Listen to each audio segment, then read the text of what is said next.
ये वीडियो याद है, पीएम मोदी पहुंचे थे एक ऐसे खास जगह पे जहां से उन्होंने सबसे बड़ा टेंशन दिया था तुर्की को, और ये तस्वीर भी खिंचवाई थी। कहते हैं ना, आप बैल मुझे मार, सींग से नहीं तो पूंछ से मार, लेकिन मार। तुर्की के साथ सीन कुछ ऐसा ही है, लेकिन एक ऐसे समय में स्क्रीन पर आप देख सकते हैं ये तस्वीर। इस तस्वीर को देखकर तुर्की जरूर चौंका होगा, क्योंकि ये साइप्रस के विदेश मंत्री हैं जो भारत पहुंचे हैं, और वो समय में जहां एक तरफ भारत ने नोटम जारी किया है पाकिस्तान से लगते बॉर्डर के पास में, वहीं दूसरी तरफ ग्रीस, यूके और भारत, इन तीनों की नौसेनाएं कौन सी नई तैयारियां कर रही है। जियोपॉलिटिक्स में बहुत कुछ चल रहा है। हमेशा की तरह वर्ल्ड मिरर के इस एपिसोड में जानने को मिलेगा बहुत कुछ। आइए जानते हैं इन खबरों को विस्तार से। अर्दोगन के अंदर ना हलचल मची हुई है खलीफा बनने के लिए, और खलीफा बनने के लिए वो अपने हाथ पांव भी फैला रहे हैं। ऐसा नहीं है अर्दोगन को हल्के में लिया जाए। अर्दोगन बहुत लंबा लंबा गेम खेलते हैं, जैसे कि उन्होंने सीरिया में खेला, और सीरिया में उनके गेम को सफलता भी मिली। अब उनके पसंद की सरकार है वहाँ पे। ऐसा ही खेल भारत के आसपास में खेलना चाहते हैं, लेकिन इस बार पाला पड़ा है भारत से, और भारत के सोचने, समझने और एक्शन लेने का तरीका एकदम अलग है, और ये चीज अब दिखनी शुरू हुई है। जून के महीने के आसपास पीएम मोदी ने यात्रा करी थी, और तब ये वीडियो बहुत ज्यादा चर्चा में आया था, क्योंकि एकदम से चौंका दिया था। करीब 40 साल बाद किसी प्रधानमंत्री ने ये काम किया था, और साइप्रस पहुंचे थे पीएम मोदी। न सिर्फ साइप्रस पहुंचे, यहाँ पर बातचीत हुई, राजकीय सम्मान हुआ, वो सारा कुछ हुआ, लेकिन ये खास तौर पर पहुंच गए उस बॉर्डर लाइन पर जहां से साइप्रस की सीमा आधी आधी बंटती है, यानी जहां से एक तरफ तुर्की का कब्जा है। ये जो तस्वीर देख रहे हैं, इस तस्वीर में आपको ये तीनों तो दिख रहे हैं। इस तीनों के पीछे पहाड़ में ये एक झंडा दिख रहा है, और वो झंडा है तुर्की का। यहाँ पर खड़े होकर फोटो खिंचवाना और इसे प्रचारित करना, ये तुर्की को एक संदेश था कि हम यहाँ पर पहुँच गए। और तुम अगर कश्मीर की बात करते हो तो अब हम साइप्रस की बात करते हैं, और यहाँ पर भारत ने इसका उल्लेख भी कर दिया। स्क्रीन पर इस वीडियो को सुनिए। कश्मीर के मुद्दे पे हम लोगों का बयान साफ है। हमारा क्या पोजीशन रहा है पिछले गत सालों में, गत दशकों में, उससे आप सभी लोग भली भांति वाकिफ हैं। जहां तक नॉर्थ साइप्रस की आपने बात कही, मैं आपका ध्यान आकर्षित करना चाहूंगा।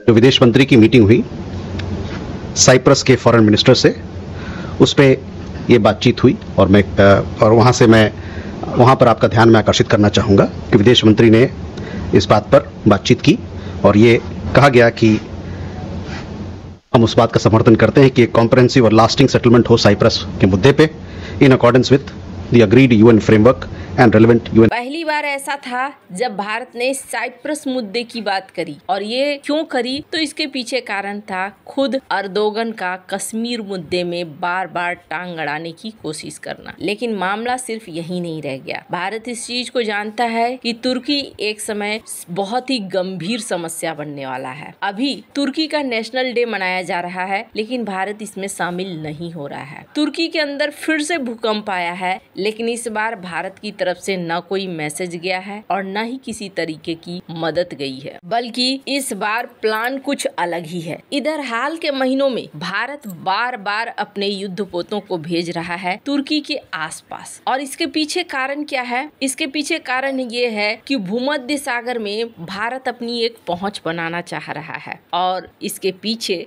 असली कारण है पाकिस्तान। स्क्रीन पर एक आर्टिकल देख रहे हैं, ये आर्टिकल ग्रीस मीडिया का है, और जिसमें कहा जा रहा है कि भारत और ग्रीस अब जिस तरीके से प्लान कर रहे हैं ना, ये प्लान तुर्की को एक बहुत बड़ा शॉक दे रहा है। क्यों? क्योंकि यहाँ भूमध्य सागर में आज तक भारतीय नौसेना इस तरीके से नहीं आ रही थी, लेकिन अब भारतीय नौसेना यहाँ पर पहुँच रही है, और ये चीज ना अब परमानेंट होने वाला है। क्यों परमानेंट होने वाला है? क्योंकि ग्रीस आईमेक कॉरिडोर का एक प्रमुख सदस्य बनने वाला है, और इसकी वजह से यहाँ पर अब भारत के नौसेना का आना जाना लगा रहेगा, और ये चीज तुर्की को बिल्कुल भी पसंद नहीं आएगी। अभी अगर आप देखेंगे तो भारत की तरफ से तुर्की के लिए ये कई तरह के बयान आते रहते हैं। जैसे कुछ भारत के रिटायर्ड जनरल की तरफ से भी बयान आते हैं कि हमें ब्रह्मोस दे देना चाहिए, हम कोई दूर थोड़ी है और हम आराम से ग्रीस को ब्रह्मोस की मदद कर सकते हैं। ग्रीस की मीडिया में ना ये खूब चर्चा का विषय बनता है और वो इसे दिखलाते भी हैं कि देखो भारत और हमारे बीच में। स्क्रीन पर एक आर्टिकल देखिए, ग्रीस की मीडिया में ये छपा है, जिसमें कहा जा रहा है कि भारत और तुर्की के बीच में अब जो दुश्मनी है वो खुलकर निकलकर सामने आ रहा है और इसमें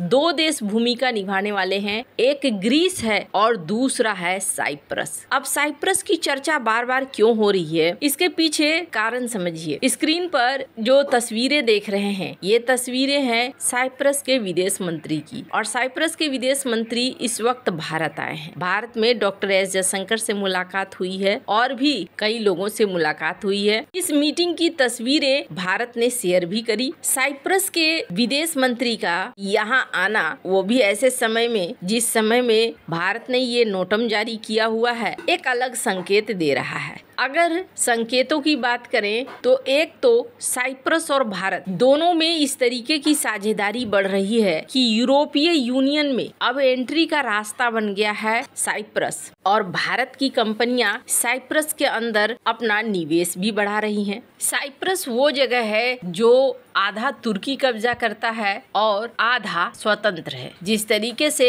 भारत की बात करें तो कश्मीर मुद्दे को लेकर भारत और पाकिस्तान के बीच में विवाद बना रहता है, वैसा ही सीन यहाँ पर तुर्की के लिए है। इसी बीच ये भी देखने को मिल रहा है कि डेंडियास जो कि ग्रीस के डिफेंस मिनिस्टर हैं, इन्होंने प्रपोज करा है कि एक ऐसा फ्रेमवर्क बनना चाहिए जिस फ्रेमवर्क में ग्रीस की सुरक्षा के लिए और भूमध्य सागर की सुरक्षा के लिए 3 देशों को साथ आना चाहिए। और ये 3 देश कौन कौन से होंगे? ये 3 देश होंगे ग्रीस, भारत और यूके। इनकी नौसेनाएं यहाँ पर हमेशा मौजूद रहे, ये ग्रीस के रक्षा मंत्री चाहते हैं। हालांकि यहाँ पर ऐसा होता है या नहीं होता है ये तो देखने वाली बात होगी, पर ग्रीस ने अब भारतीयों को लुभाना भी शुरू कर दिया है गोल्डन वीजा वगैरह देकर। और साइप्रस की इस यात्रा के बाद माना जा रहा है कि तुर्की को अब उसके कर्मों का फल मिलना शुरू हो गया है। जिस तरीके से वो कश्मीर मुद्दे पर भारत को घेरने की कोशिश करता है, अब साइप्रस का मुद्दा भारत खुलेआम उठाना शुरू कर रहा है। आपको क्या लगता है, क्या भारत बिल्कुल सही दिशा की तरफ जा रहा है या नहीं? कमेंट कर अपनी राय जरूर बताएं। जल्द मिलते हैं अगले वीडियो में नई खबर के साथ।